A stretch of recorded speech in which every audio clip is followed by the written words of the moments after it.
बिस्मिल्लाहिर्रहमानिर्रहीम, अस्सलाम वालेकुम। आप इंटरनेशनल प्राइम टाइम न्यूज़ देख रहे हैं। मैं हूं कैसर खान। 5 मार्च 2026 के हवाले से तमाम अपडेट्स आपके सामने एक एक करके रखूंगा।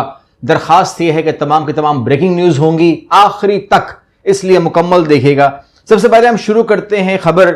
यहां पर मैं बात करूंगा भारत के हवाले से। भारत जो है यहां पर जो आपके सामने ड्रिल्स हुई और उसके बाद एक जहाज जो ईरान का था, जो बहरा अरब में मौजूद था, ड्रिल करने के बाद भारत ने बुलाया था। भारत से ड्रिल करने के बाद जब वो इंटरनेशनल पानी की तरफ जा रहा था तो उसको एक अमेरिकन जहाज ने निशाना बनाया और उसको डुबो दिया गया। उसके अंदर 180 ईरानी सवार थे, जिसके अंदर 87 जो ईरानी थे वो शहीद हो गए हैं, बाकियों को रेस्क्यू किया गया। लेकिन मैं ये बात कर क्यों रहा हूं? ये कोई जंगी जहाज था, जंगी जहाज था, मगर ये जंग में शामिल नहीं था, ये ड्रिल में शामिल था। इसका इस जंग से कोई ताल्लुक नहीं था। ये मेहमान थे भारत के, जो भारत में करने के बाद ये वहां से निकले और उसके बाद ये वापस जा रहे थे। और जिस जहाज ने हिट किया वो भी कॉम्बैक्ट नहीं था, यानी कि अमेरिकन। उसने भी इसी ड्रिल में शिरकत की थी जिस ड्रिल में वो ईरानी शिप था। ये दोनों ड्रिल करने के बाद इकट्ठे निकले वहां से और एक जहाज ने दूसरे जहाज पे हमला कर दिया। यानी कि अब इसके ऊपर आप कह दीजिएगा कि ये बिल्कुल ही उस बात के मुनाफी है कि जो ये होना था सीन। यानी कि इन दोनों का ताल्लुक जंग से नहीं था, ना ईरानी जहाज का और ना ही अमेरिकी जहाज का, लेकिन उसको निशाना बनाया गया और नुकसान खबर यह पहुंचाई गई कि हमने ईरान का एक जंगी जहाज तबाह कर दिया।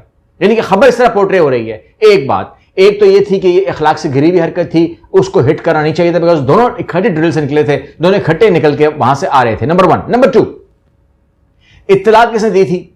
नंबर 2। नंबर 3, जब ये काम हुआ तो सबसे पहले भारत, चूंकि उसका वो मेजबान था, भारत को चाहिए था कि वो कहता कि जी ये आपने क्या किया, ये आपने क्यों किया, अपनी नेवी को भेजती और कम से कम जो डूब रहे थे उनको बचाती। लेकिन भारत ने यह जहमत गवारा नहीं की। भारत ने इसके ऊपर कमेंट्री पास किया और उसके बाद हुआ यह कि श्रीलंका की नेवी निकलती है, श्रीलंका की नेवी आती है और वो बहुत बड़ी तादाद में लोगों को सेव करती है, तकरीबन 100 लोगों को सेव करती है और उनको पहुंचाती है लाशों को, और उन 100 लोगों को वो पहुंचाती है सीधा इस श्रीलंका कहता है ईरान को कि आपके लोग मेरे पास हैं, जब मर्जी आप इसको वापस बुला सकते हैं। तो यहां पर भारत कहां था? देखिए, मामला यह है कि मैं भारत कह रहा हूं, लेकिन यहां पर और वो नाराज भी होते हैं बिकॉज मैं यहां पर बैन भी हूं वहां पर। लेकिन मामला यह है कि यह बात समझ लीजिएगा कि ये जो मामला है ना, ये भारत का लफ्ज भी इस्तेमाल नहीं करना चाहिए, ये मोदी का लफ्ज इस्तेमाल करना चाहिए, क्योंकि मोदी वहां पहुंचता है। ऐसा नहीं हो सकता कि 48 आवर्स के अंदर जंग हो रही हो और आप वहां पहुंचे हुए हो और आपको पता ना हो कि होने वाला क्या है और उसके बाद आपने करना क्या है। तो बहुत कुछ लाइनअप था। भारत को, अमेरिका को, इसराइल को सब कुछ पता था। दुनिया को अगर पता नहीं था तो कोई बात नहीं। यहां पर भारत का जो मोदी है ना, इस टाइम वो सवार है भारत के ऊपर, उसका ताल्लुक नहीं है भारत से। मैं नहीं मान सकता। यानी कि मैं तो ये भी मानता हूं कि अगर मैं भारतीय होता तो मैं कहता कि इसका चेकअप करें, इसका डीएनए चेक करें। ये क्लोन लगता है, इसकी हरकतें क्लोन है।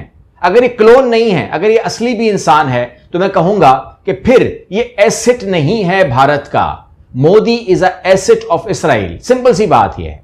भारत को ये बात अगर समझ में आ गई तो अच्छी बात है, वरना वो ट्रैप रहेंगे और वो या तो क्लोन के हत्थे चढ़े रहेंगे या तो वो इसके हत्थे चढ़े रहेंगे जो एसेट उनका है ही नहीं।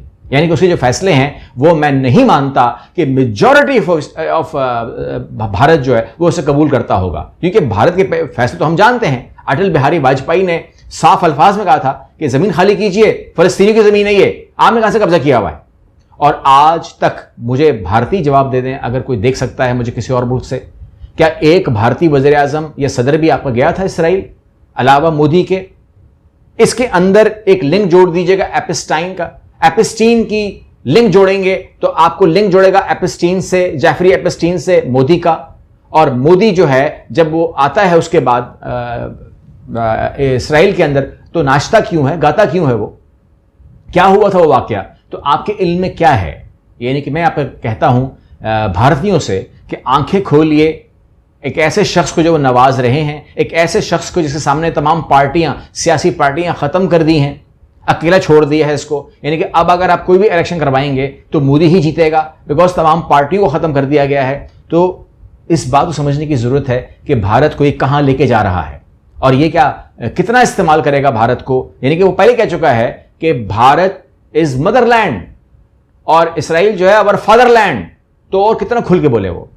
उसने बता दिया है भारतीयों को कि इसराइल तुम्हारा बाप लगता है, वो ओपन कह रहा है इसराइल इज आवर फादरलैंड, तो और कितना खुले बोलेगा वो। बहरहाल अगर वो समझ में आ रहा है तो ठीक है, लेकिन मैं इसके अंदर आपको इंटरनेशनल प्राइम टाइम के बाकी खबर देना चाह रहा हूं, और वो ये है कि इसराइल को लबनान पर ज़मीनी हमले रोकने के लिए तमाम पत्ते खेलेंगे फ्रांसीसी सफारतकार। फ्रांस जो है वो कहते हैं कि हम रोकने की कोशिश करेंगे और जो भी हमारे पास कार्ड्स हैं, जो भी हमारे पास रिसोर्सेज हैं, हम कोशिश करेंगे लबनान से इसराइल निकल जाए, मगर मुझे ऐसा होता हुआ नज़र नहीं आ रहा और वो आगे बढ़ रहा है। और अगर बात करेंगे इनकी हिजबुल्लाह की, तो वो उसके हमले जारी हैं और उन हमले के फुटेजेस जो हैं वो हमारे पास आ रही है। अब बात करते हैं अबनाए हुर्मुज़ की। अबनाए हुर्मुज़ जो है वो कहते हैं कि तेल की नकलो हमल करने वाले टैंकर की तादाद में 90% कमी हो गई है। 90% कम हो गए हैं, यानी कि पूरी दुनिया के 90% जो इसकी जो मूवमेंट थी वो कम हो गई है। तो आप कहेंगे कि फिर चल किसकी रही है? तो याद रखिएगा, वो तमाम जहाज,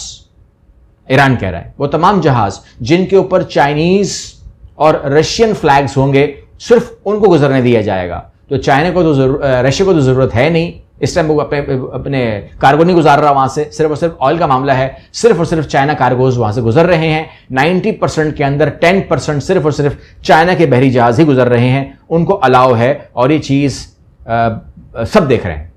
और मैंने ये बात नोट की जब उसने कहा, जब ईरान ने अनाउंस किया कि सिर्फ और सिर्फ रशिया एंड चाइनीज जहाज, तो उसमें भी उसने नाम नहीं लिया भारत का कि भारत भी गुजार ले। तो मतलब ये हुआ कि यहां पर भारत और जो यानी कि मोदी की एक और कामयाबी यह है कि उसने ईरान के साथ भी ख़त्म करवा दी है इस भारत की, ये भी डेडिकेशन है।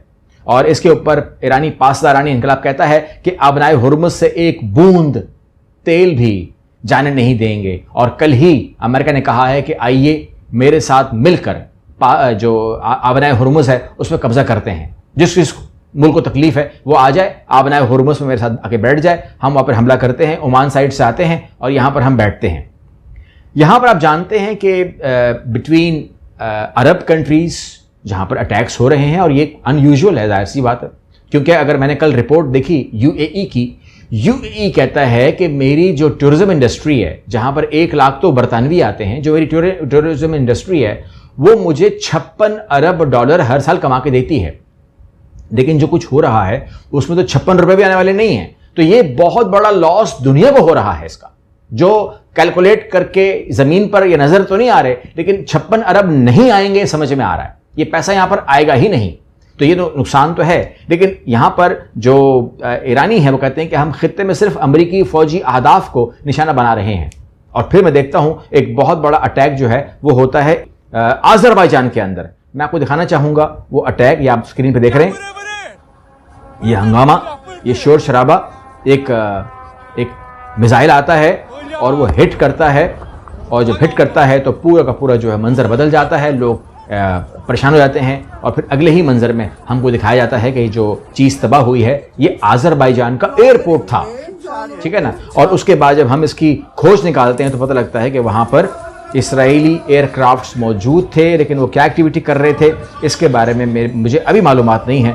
मैं किसी अगली वीडियो में उसकी मालूमात लेकर के आपके सामने कंप्लीट रख दूंगा। 12 ये वाकया हुआ, और इसके बाद मैं आपसे बात कर रहा हूं कि जो मैंने कहा कि जिस तरह यूएई है, उसने कहा मेरे $56 अरब का सवाल है, वहीं पर आप देखिए कि इसराइली मईशत का एक हफ्ते में, ये जो सिर्फ एक हफ्ता गुजरा है, उसमें $3 अरब का नुकसान हो चुका है, ठीक है। पेंटागन ने $1 ट्रिलियन पहले लिए कि जी मैं दुनिया में, आपको पता है कि हंगामा करना चाह रहा हूं, फटा करना चाह रहा हूं, ये पहली बार है कि अमेरिका खर्चा कर रहा है। उसके बाद आज वो कह रहा है कि मुझे $500 अरब और दो, ठीक है। वो अलग बात, उसको मिल जाएंगे, ये अलग बात है कि उसको मिल जाएंगे, क्योंकि यहां छोड़ा नहीं जाएगा, क्योंकि यहां पर फाइनल अथॉरिटी है ट्रंप। लेकिन सूरत हाल ये है कि ये इतना बड़ा खर्चा, और उसके ऊपर जब वो एहतजाज करते हैं सेनेट के अंदर, तो उनको उठा के उसका हाथ तोड़ के फेंका है मरीन को। अंदाजा लगाइए, इतना गुस्से में उसको बाहर फेंका है कि उसका हाथ ही तोड़ दिया। लेकिन क्या अरब स्टेट्स जो हैं वो नॉर्मल हैं? नॉर्मल तो नहीं है। यहां पर कतर को देखिए, कतर कह रहा है कि मैं आपके उज़र को मुस्तरद करता हूं। ये जो ईरान कह रहा है ना कि मैं सिर्फ इंस्टॉलेशंस को अटैक कर रहा हूं, अमेरिकन बेसिस पे अटैक कर रहा हूं, अमेरिकन इंफ्रास्ट्रक्चर पे अटैक कर रहा हूं, क्योंकि वो मेरे पे अटैक कर रहा है। तो यहां पर मैंने MI6 का बयान देखा। MI6 कह रहा है कि लॉजिक ही नहीं बनती है इस अटैक की।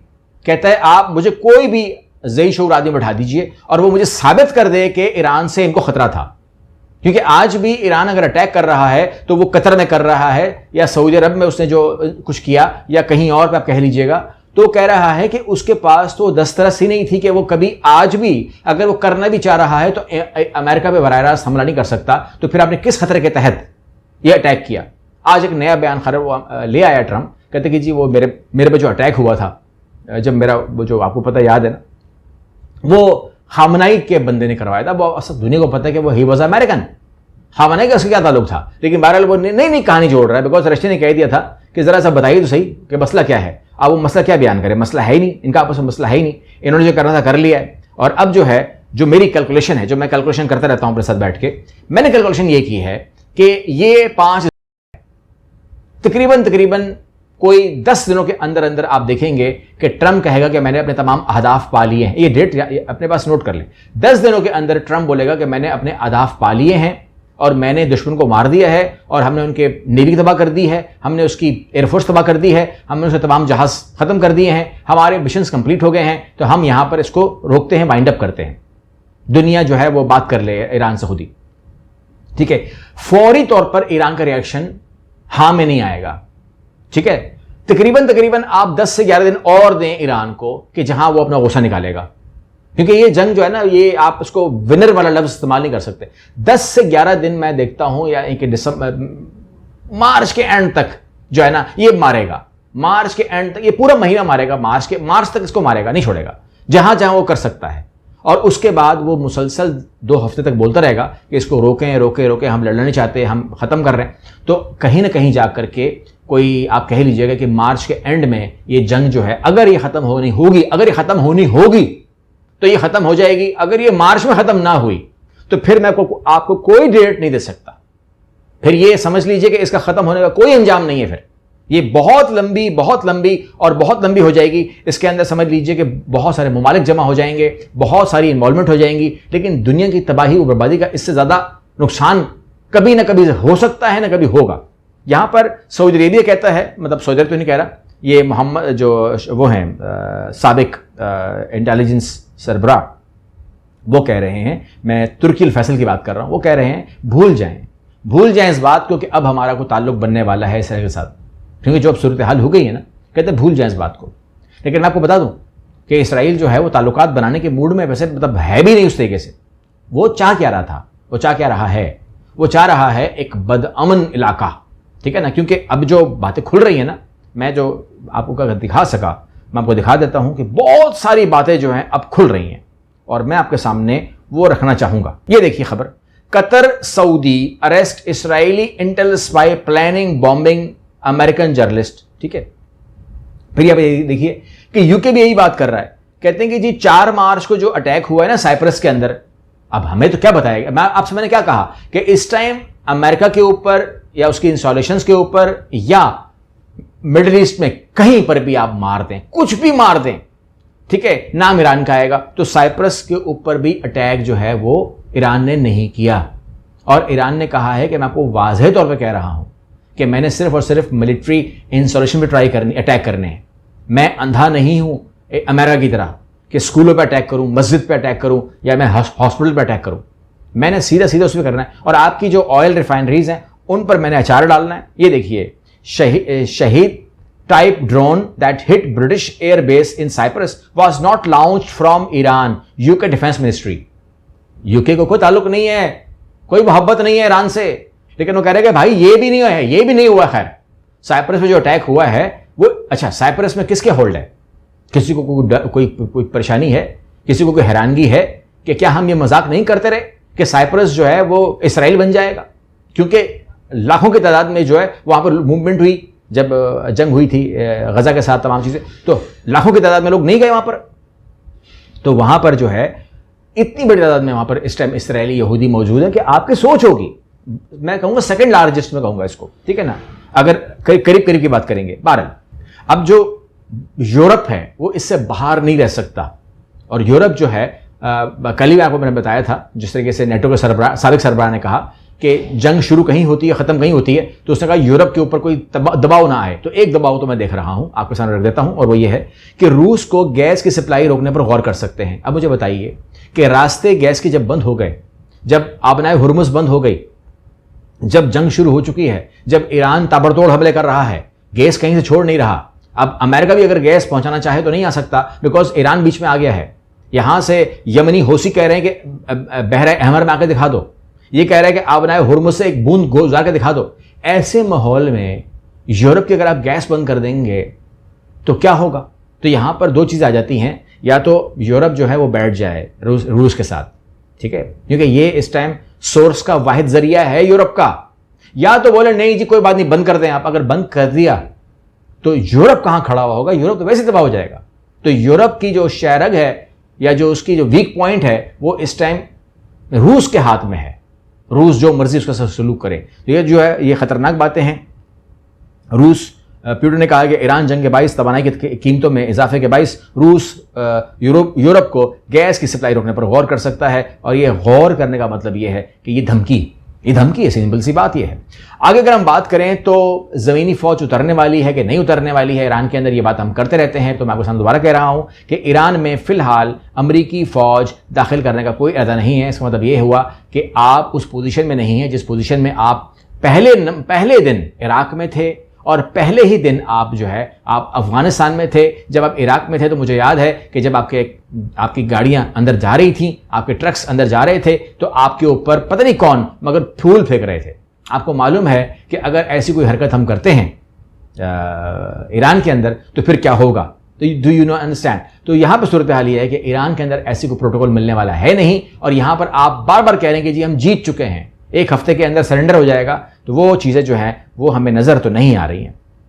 ईरान के दावे बड़े हैं, ईरान के अंदर बहुत नुकसान भी हुआ है। ईरान के अंदर जो इसराइल और अमेरिकन जहाज़ हैं उन्होंने बहुत तबाहियाँ भी की हैं, लेकिन वहीं पर ईरान भी कहता है कि ईरानी हमलों में 500 से ज़ायद अमरीकी अफवाज हलाक हो चुके हैं। जो उनके अली लारिजानी हैं उनका दावा है। लेकिन यहाँ पर मैं बता दूँ कि जो कुछ मैंने मालूमात की है, पता नहीं वो खबरों में आया कि नहीं आया, लेकिन जिस तरीके से जब एक जहाज़ आया असलाह लेकर पोर्ट के ऊपर, उसको जो हिट किया गया उसमें बहुत बड़ी तादाद में लोग मरे होंगे, अमेरिकन फौजी या जो भी आप कहिएगा। और इसके अलावा जब एक कतर के अंदर जब इन्होंने एक पूरा मीटिंग बिठा दी थी, उस मीटिंग पर अटैक हुआ था, उसमें बहुत बड़ी तादाद में लोग मरे थे। तो 500 का मुझे पता नहीं है, लेकिन अमवात हुई हैं ये मुझे मालूम है। अब वो उसको बता रहे हैं कि नहीं बता रहे हैं, कोड करने के नहीं करना, जिक्र करने भी कि नहीं करना, क्योंकि इस टाइम जो यूरोपीय मीडिया है उसको मना कर दिया गया है कि हम आपको इसराइल के अंदर एक्सेस नहीं देंगे, ठीक है ना, आपको रिपोर्टिंग करने नहीं देंगे। तो मतलब ये हुआ कि हालात खराब हैं। और आखिरी खबर आपसे शेयर कर दूं, और वो ये है कि Iran targets Kurdish group in Iraq, begin wave of attack on Israel. यहां पर आपको मैं बता दूं कि अमेरिका ने कुछ ऐसे ग्रुप तैयार किए हैं जो कुर्दिश ग्रुप हैं, जो ईरानी बेस हैं, वो लिंक में हैं यूएस के साथ, जिनको अटैक करना है ईरान के अंदर, मतलब घुसना इन्होंने है। तो कह रहे हैं कि जब हम आपको गो हेड देंगे तब आपने घुसना है ईरान के ऊपर, आपने अंदर से मारना है, अंदर हम नहीं जाएंगे। तो अंदर अगर कोई जाएगा और सिर्फ अकेला ही जाएगा और ये वापस नहीं आएगा, वो कुर्दिश ग्रुप होंगे, जो 5 ग्रुप इकट्ठे हो गए हैं, उनको इराक में पाला जा रहा है। बहुत सारी अपडेट्स और भी हैं, लेकिन टाइम जो है दिस इज ओवर नाउ। अगली वीडियो मिलते हैं। अल्लाह हाफ़िज़।